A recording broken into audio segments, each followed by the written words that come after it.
All right, back at it.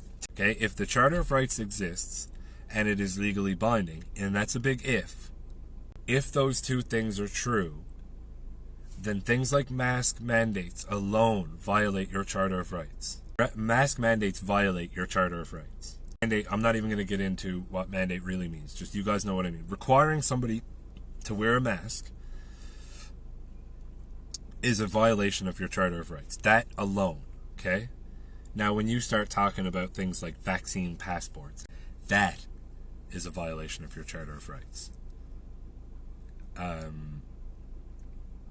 The step that we heard from the federal government about requiring air and train travelers to show proof of vaccination, again, a violation of your Charter of Rights.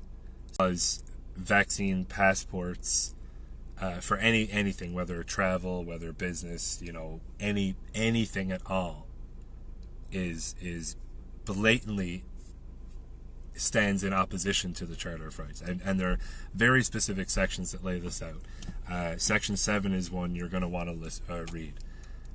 Section 6 as well. Charter of Rights and Freedoms applies to federal and provincial parliament. They purport to use the Charter of Rights. They wrote it, and they're supposed to follow it. We're supposed to follow it. It's supposed to protect us. We're going on the assumption, because this is the clear assumption from the government, that they're purporting to give you the Charter of Rights as a document that, has a list of things that protects you, right? And they purport to give that to you. You all you have to do is read it to find out it's not legally binding. No, the Charter of Rights is not legally binding based on it not being ratified. That means they get to pick and choose when they can use it, and they get to ignore it whenever they want. So, you aren't willing at this point to look at your government, the people that you were supposed to have elected to represent your best interests. You're not willing to say no to them when they want to implement a vaccine passport. Guys, wake up! What is your problem?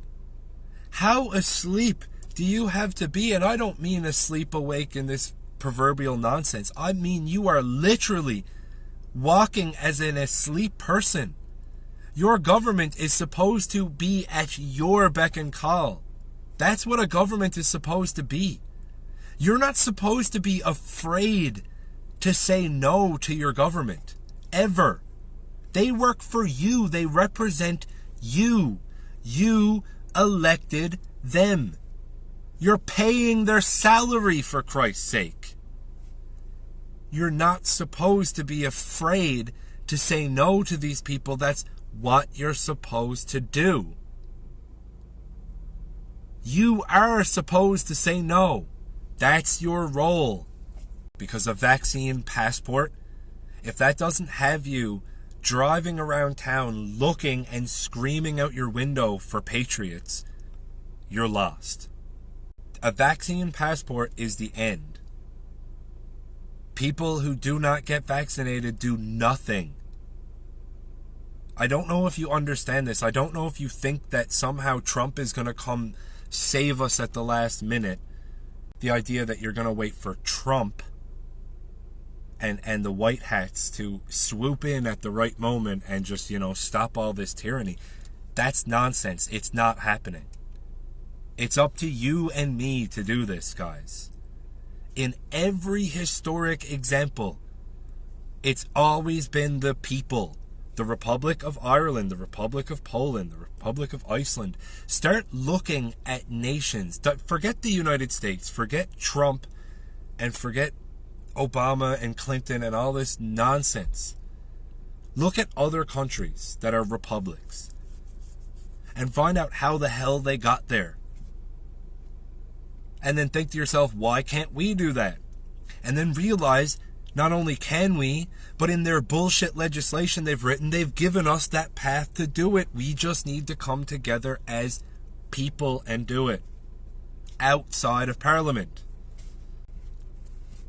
So consider talking to your friends in person. Like, it doesn't have to be tagging them in a video or sharing this video. Like, I don't care if you share my videos or any of that nonsense. All I care about is the message.